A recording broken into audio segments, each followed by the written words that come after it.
Mesdames, Messieurs, bonsoir. Bienvenue à ce match entre l'Armada de Blainville-Boisbriand et l'Océanique de Rimouski. Un match qui ce soir, d'ailleurs, sera au profit de la Fondation Croix-Rouge. On vous invite à faire vos dons par téléphone, par web ou même sur place au Centre d'excellence Sport Rousseau si vous avez la chance d'être ici. Laurent, passons aux choses essentielles. Un match de hockey fort intense qui s'annonce ce soir. On sait que les deux équipes, l'Océanique et l'Armada, connaissent des séquences victorieuses au mois de février, malgré la défaite de l'Armada lundi soir. Comment on doit envisager le match de ce soir? Tout à fait, en fait, Jean-François, je m'attends à ce que l'Armada attende l'Océanique de pied ferme. Ils se doivent de stopper cette séquence victorieuse de l'Océanique, 7 gains à leurs 7 derniers matchs. Et aussi, en fait, l'Armada, malgré qu'ils aient trébuché contre Québec lundi dernier, je m'attends en fait qu'ils continuent sur la bonne lancée. Ils avaient 9 victoires à leurs 9 derniers matchs. Et ces deux équipes de haut classement, on le sait très bien, Jean-François, l'Armada qui tente d'arracher le premier rang au Dracard de Bécomo. Et l'Océanique se bat toujours pour la 4e place, toujours aussi serré en ce moment dans le circuit Courteau.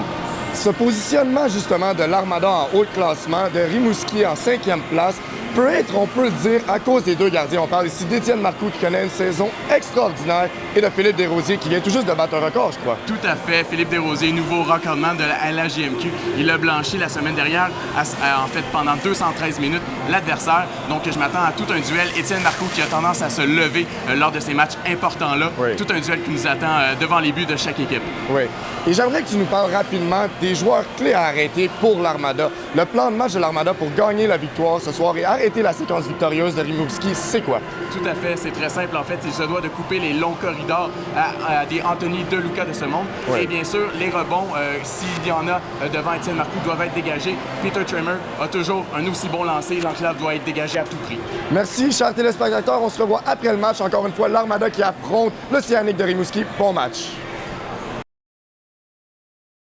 Mesdames, Messieurs, re-bienvenue parmi nous, l'Armada qui malheureusement s'incline par la marque de 4-1 face à l'Océanique de Rimouski.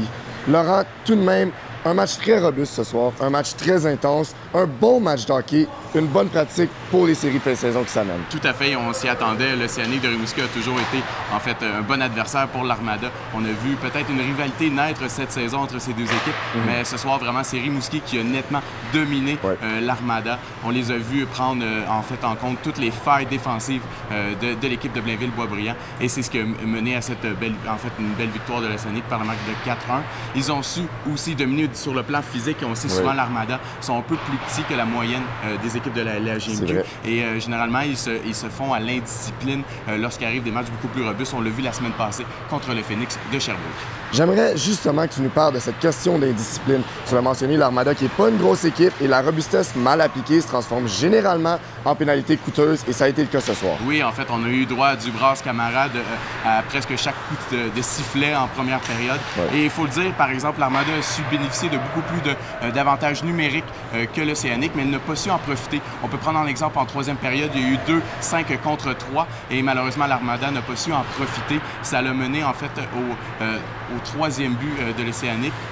Un désavantage numérique, on sait que l'Océanique est le deuxième meilleur du circuit en désavantage numérique. Et le deuxième 5 contre 3, tout simplement, l'Armada n'était plus dans le coup et on a su dès là qu'il n'y avait plus d'espoir pour l'équipe de Blainville. On a vu une décision tout de même contestable par l'entraîneur-chef Jean-François Houle en milieu de troisième période. Il a retiré Étienne Marcoux alors que l'Armada était déjà de l'arrière par 4 buts. Qu'est-ce que tu en penses de cette décision-là? En fait, moi, j'ai trouvé que c'était simplement une marque de confiance. Il ne blâme pas, Jean-François Houle ne blâme pas Olivier Marcoux Étienne Marcoux pour cette défaite. Il sait qu'il a bien fait malgré quelques rebonds qu'il aurait dû contrôler. Donc, le but était simplement de lui montrer qu'il est l'homme de confiance pour les séries. Et Marc-Antoine Turcotte était simplement là pour bénéficier des 10 dernières minutes afin qu'Étienne Marcoux puisse bien passer il n'est pas à blâmer en fait aujourd'hui. Tout de même, justement, il n'est pas à blâmer. La défensive qui a vraiment connu des insuccès ce soir. Exactement. Une défensive très poreuse. On les a vus surtout en troisième période. Ils cherchaient absolument à aller chercher le deuxième but, le but égalisateur. Mais ça ne fut pas le cas puisqu'ils se sont beaucoup trop avancés dans la zone offensive. On a eu beaucoup d'échappées. C'était le mot-clé qui nous revenait en troisième période. Des échappées. Et en fait, même, on a vu Michael Joly de l'Océanique qui aurait pu marquer un 5e but. Donc, vraiment, de ce côté-là, la défensive qui se devait d'être la meilleure n'a pas su faire le poids contre l'Océanique. Un petit mot vite sur Philippe Desrosiers. Il a brisé le record cette semaine avec 243 minutes sans accorder de but dans la Ligue junior majeure du Québec. Il a été accordé les buts dans la match contre cette semaine contre les Voltigeurs en tant que tels. J'aimerais que tu nous parles aujourd'hui de la performance qu'il a connue parce que vraiment, c'était exceptionnel et hors de ce monde. Oui, en fait, Philippe Desrosiers est en feu ces temps-ci et ça a été vraiment le cas aujourd'hui contre l'Armada. Donc, vraiment, c'est un joueur qui est à surveiller. C'est un jeune espoir des Stars de Dallas. Donc, tout jeune encore. Et de très belles choses restent à venir pour lui. Oui. Rapidement, un mot sur les arbitres. On sait que généralement, les décisions peuvent être contestables. C'est subjectif. En tant que tel, les arbitres ce soir, qu'en penses-tu? En fait, moi, j'ai vu qu'ils se sont parfois laissés influencer par la foule. On voyait qu'en début de match, ils voulaient laisser le jeu se dérouler. Oui. Et puis ensuite, ils ont vu que ça a pris des tournures malheureuses. En fait, on a vu les combats et tout. Donc, ils ont voulu arriver à contrôler ce match, mais vraiment, ils l'avaient perdu dès la deuxième période. Merci Laurent, merci chers amateurs de sport. C'est tout le temps que nous avons. Nous se revoyons le prochain match de l'Armada qui sera contre les Voltigeurs de Drummondville, ici même au Centre d'excellence Sport Rousseau, contre les Voltigeurs dimanche prochain. Bonsoir, merci d'être avec nous.